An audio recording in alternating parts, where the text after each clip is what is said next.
안녕하세요, 정덕현입니다. 인사이드 아웃 2 이게 지금 굉장히 좋은 반응을 얻고 있어요. 그래서 어떤 이유가 있을까? 사실은 인사이드 아웃은 우리가 뭐 명작이라고 다들 얘기하죠. 지금까지 우리의 내면 세계에 있는 감정들에 대한 이야기들, 이런 걸 캐릭터화해서 했던 작품들이 거의 없었기 때문에 인사이드 아웃은 사실은 굉장히 독특하고 기발한 어떤 발상의 작품이라고 우리가 얘기할 수 있을 것 같은데, 그래서 1편에서 일단 기쁨이와 슬픔이의 어떤 상관관계에 대한 이야기들이 상당히 큰 반향을 일으켰거든요. 사실은 우리가 이제 기쁨과 슬픔이라는 감정은 완전히 동떨어진 어떤 것처럼 생각을 하지만 그렇지 않다는 거죠. 슬픔이라는 감정도 사실은 굉장히 우울한 감정을 우리가 피하고 싶은 부분들이 상당히 있지만, 그런 것이 아니라 슬픔이 갖고 있는 굉장히 고유의 역할이 있다. 그것이 없으면 우리는 어떤 감정적으로 어려운 부분들에 직면할 수 있다라는 것들을 보여줬던 게 이제 인사이드 아웃이었어요.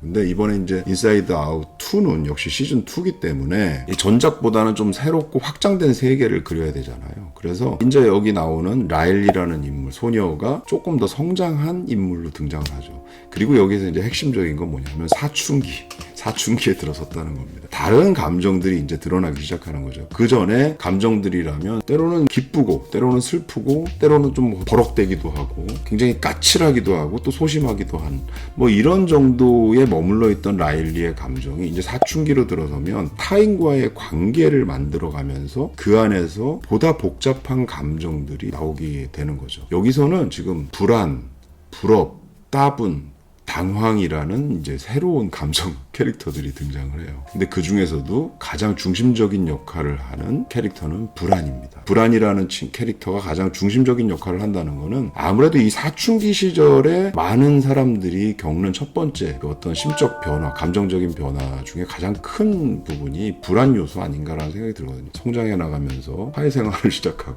그렇잖아요. 우리가 학교 처음 간다거나 아니면 학교에서 누굴 만났다거나 했을 때 느껴지는 어떤 불안감 같은 것들이 있는 거죠. 그 다음에 그 안에서 관계가 유지될 때 그 관계를 통해서 우리가 좋은 관계를 가질 수 있을 것인가, 이런 거에 대한 불안이 같이 들어가 있는 거고, 그 불안을 추동하는 또 한 가지 옆에 감정들이 있는데 그게 뭐냐면 부러움 같은 것들. 아, 나도 저렇게 되고 싶다 하는 부러움. 그 다음에 뭔가 좀 따분해 지금 하는 일들이 너무 따분해, 뭐 이런 거. 그 다음에 내가 예측한 거와 다른 일이 벌어졌을 때에 나타나는 어떤 당황, 이런 캐릭터를 이번 이제 시즌 2에서 이렇게 새롭게 집어넣어놨고, 인사이드 아웃 1편에서도 사실 슬픔이라는 캐릭터가 그렇게 부정적으로만 우리가 인식이 됐었는데 나중에 가면 굉장히 중요한 역할로 바뀌잖아요. 그런 것처럼 이번 인사이드 아웃 2에서는 불안이라는 캐릭터가 그냥 불안한 부정적인 감정 이걸로 끝나는 게 아니라 상당히 역할이 있다는 거를 잘 드러내거든요. 사실은 불안은요, 부정적인 감정만은 아닙니다. 왜냐하면 불안이 있기 때문에 앞으로 어떤 일들이 벌어질까를 스스로 자꾸 예측하게 되고 이걸 또 대비하게 되는 그런 역할을 이제 불안이 하는 거거든요. 부러움의 감정도 마찬가지죠. 부러움도 남을 뭐 질투한다거나 하는 것들, 아니면 나도 저렇게 됐으면 좋겠어 라고 하는 마음을 갖는 것들이 사실은 어떤 면에서는 자신의 어떤 부족함을 찾아내는 지점에서부터 생길 수는 있는 거지만, 그것이 조금 더 확장된 성숙된 나로 가는 이런 쪽으로 나를 이끌기도 한다는 측면에서 보면 좀 긍정적인 요소도 같이 갖고 있다는 거죠. 그래서 불안이라는 캐릭터가 이 라일리가 처하는 새로운 환경, 이 하키팀에 들어가서 자기를 잘 돋보이게 하고 싶고, 또 향후에 뭔가 자기의 우상으로 생각하는 팀에 들어가서 자기도 뭔가 팀원으로 뛰고 싶은 그런 욕망을 갖게 되는데, 그러기 위해서 불안이가 계속 역할을 해요. 어떤 역할을 하냐면 좀 더 잘 보이기 위해서는 어떻게 해야 될 것인가, 정반대로 잘못 보였을 때는 여기서 퇴출되는 건 아닌가, 이런 이제 불안 요소를 갖게 만듦으로 해서 라일리를 끊임없이 노력하게 만드는 어떤 그런 동력을 주거든요. 그 자체가 나쁜 건 아니죠. 중요한 건 뭐냐면 여기서 불안이 너무 과도해지면 어떻게 될까요? 흔히 얘기해서 불안은 영혼을 잠식한다라고 하죠. 그래서 과도한 불안이 그 사람의 영혼 자체를 다 삼켜버리는 이런 상황으로 바뀌게 되는 거죠. 그래서 불안 때문에 지금까지와는 완전히 다른 어떤 행동들을 막 하는데, 기존에 친했던 친구와 좀 소원해지기도 하고 굉장히 이기적인 선택을 하기도 하고 하는 그런 것들을 하게 되는데, 그것이 좀 더 나은 결과로 이어지는 것이라면 좋은데 그렇지 않은 결과들도 만들어낸다는 측면에서 라일리가 굉장히 패닉 상태가 만들어지는 이런 과정을 겪는 거죠. 시즌 1에 나왔던 나왔던 기쁨이를 비롯한 이거 여러 캐릭터들이 있잖아요. 그 캐릭터들을 불안이 중심으로 새로 들어온 캐릭터들이 밀어내버리거든요. 그 멀리 밀려난 친구들이 불안이가 장악해버린 감정센터, 이 본부를 다시 되찾기 위해서 돌아오는 과정들로 그려지고 있어요.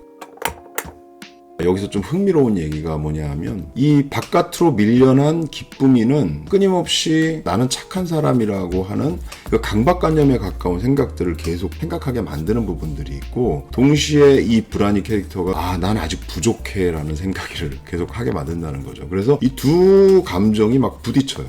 그래서 나는 아직 부족하다는 측면, 그 다음에 동시에 나는 착한 사람이야. 그래서 나쁜 짓을 하면 안 된다고 생각을 하는데 이 부족하다는 감정이 나쁜 행동까지도 하게 만든다는 측면에서 이게 막 부딪히는 거죠. 그래서 나중에는 이게 거의 빅뱅처럼 빡 부딪혀서 감정이 소용돌이를 치면서 서로 싸우게 되는 과정들이 만들어지고, 그 안에서 이 라일리는 패닉 상태에 빠져서 아무것도 하지 못하는 그런 상태에 빠져드는 이런 부분들이 생긴 거죠. 결과적으로 보면 마지막에는 이게 이제 서로가 서로를 끌어안는 과정들이 보여주거든요. 그게 뭐냐면 기쁨이가 다시 돌아와서 불안이의 그런 문제들을 이제 끌어안는 그런 과정들을 보여주는데, 그 과정이 굉장히 감동적이에요. 그래서 그 감정들이 서로 싸우고 누구는 밀려나기도 하고 그리고 다시 돌아와서 그걸 되찾기도 하는 과정이 보여지지만, 이 감정들은 서로를 이렇게 좀 끌어안으면서 서로가 다 필요한 존재구나라는 거를 깨닫게 되는 과정들을 보여줍니다. 이게 라일리 내부에서 벌어지는 감정들의 부딪힘의 이야기지만, 그래서 이건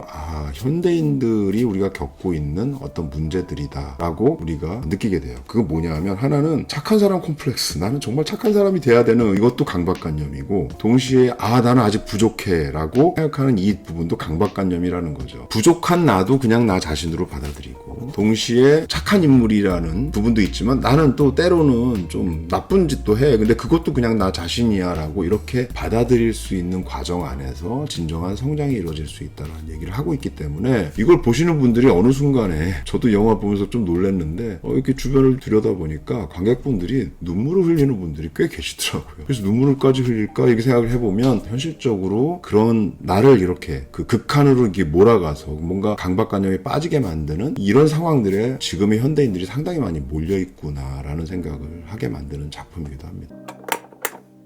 특히 이 작품이 한국 사람들한테는 특별한 의미를 좀 가질 것 같긴 합니다. 왜냐하면 한국인들이 지금까지 살아온 어떤 유전자 안에서 이런 강박관념이 상당히 크거든요. 어떤 경쟁 틀 안에 들어가서 이걸 이겨내야 한다는 강박관념이 어디서 생기냐면, 사실은 불안감에서 비롯되거든요. 난 여기서 뒤처질지도 몰라. 여기서 뒤처지면 내 인생이 앞으로 끝장날 수도 있어. 대부분 그런 생각하잖아요. 내가 만약에 대학을 못 가면, 이게 현실적인 문제이기도 하지만 대학을 못 가면 그 다음에 인생이 굉장히 나락으로 떨어질 것 같은 그런 불안감, 이런 것들 때문에 자기를 굉장히 이렇게 혹독하게 몰아세우는 게 이제 한국인들이 지금까지 살았던 삶이라고 볼 수 있는데, 그 삶을 통해서 사실은 한국인들이 어떻게 됐어요? 압축 성장이라는 걸 실제로 이뤄냈어요. 그래서 굉장히 경제 발전을 단기간 안에 이루고 했지만, 그 과정에 남는 상당히 많은 상실감들, 자기 자신을 있는 그대로 받아들이지 못하고 뭔가 부정하는 이런 면들, 그래서 앞으로 충분히 그냥 편안하게 살아도 되는 어떤 환경 안에서도 끊임없이 자기를 경쟁 상황에 내몰고 이렇게 부추기는 상황들, 우리가 흔히 자기를 개발한다고 얘기를 하지만 어떤 면에서는 자기를 끊임없이 푸시하는 거라고 볼 수 있겠죠. 그래서 그런 삶을 살고 있는 한국인들한테는 이 작품이 주는 울림이 굉장히 클 수 있겠다. 그 불안이라는 요소들을 툭 건드려주면서 그렇게 불안하지 않아도 돼. 불안한 감정이 있는 것도 자연스러운 거야. 하지만 거기에 너무 빠져들 필요는 없어. 그냥 있는 그대로를 너를 받아들이고 살아가면 돼. 그것만으로도 충분해 라고 얘기해주는 이 작품에 굉장히 큰 울림을 느낄 수 있겠구나 라는 생각을 하게 됐습니다. 사실 불안이나 이 부러움에 휩쓸리기보다는 그 감정들조차 있는 그대로의 나로 받아들이면서 사는 삶, 이게 굉장히 성숙한 삶이라고 볼 수 있는데, 현재 우리 사회가 요구하는 지점들이 이게 아닐까라는 생각이 들어요. BTS가 일관되게 노래나 이런 걸 통해서 메시지를 던진 부분들이 뭐냐 하면 Love Yourself라는 메시지거든요. 그게 뭐냐면 있는 그대로의 너 자신을 사랑하라라는 의미예요. 다른 나라의 어떤 아티스트가 아니라 BTS가 이런 메시지를 던지게 됐는가 하는 부분들에 대해서 조금 안으로 깊게 들여다보면 거기에 이제 한국인들이 갖고 있는 현실에 대한 문제의식 같은 것들이 깔려있지 않는가. 기존의 기성세대들이 불안감과 부러움의 의식에 의해서 굉장히 굉장히 뭔가 자신을 푸시해서 밀어붙임으로 해서 압축적인 어떤 성장을 이루기는 했지만 그로 인해서 남는 어떤 부작용 같은 것들이 상당히 많이 있었고 지금은 젊은 세대들 입장에서는 그런 거에 휘둘리기보다는 이제 있는 그대로의 자신을 받아들이자 이런 메시지를 던진 거고 그것이 한국인들에게만 통한 이야기가 아니라 전 세계인들이 사실 자본화가 고도화되면서 다 이 경쟁 상황에 자발적으로 뛰어드는 어떤 상황들이 생긴 거거든요. 그 안에 똑같이 울림을 줬던 부분이 있었다는 거죠. 그래서 인사이드 아웃 2를 보면 그 작품이 갖고 있는 고유의 메시지들이 있지만 이것이 한국인들한테 주는 더 큰 울림 같은 것들이 어떤 면에서는 한국 사람들이 지금까지 살아왔던 현대사의 문제와 맞물려서 분명히 존재한다. 이런 것들을 좀 느끼게 만들게 해줍니다. 그래서 이 작품이 지금 뭐 예사롭지 않아요. 지금 반응들 보면 굉장히 뭐 폭발적인 어떤 반응들이 나오고 있는데 그 반응의 밑바탕에는 좀 한국인들이 갖고 있는 이런 정서가 깔려있다. 이런 생각을 하게 됩니다. 인사이드 아웃 2에 대해서 여러분들한테 짤막하게 좀 정리해봤습니다. 감사합니다.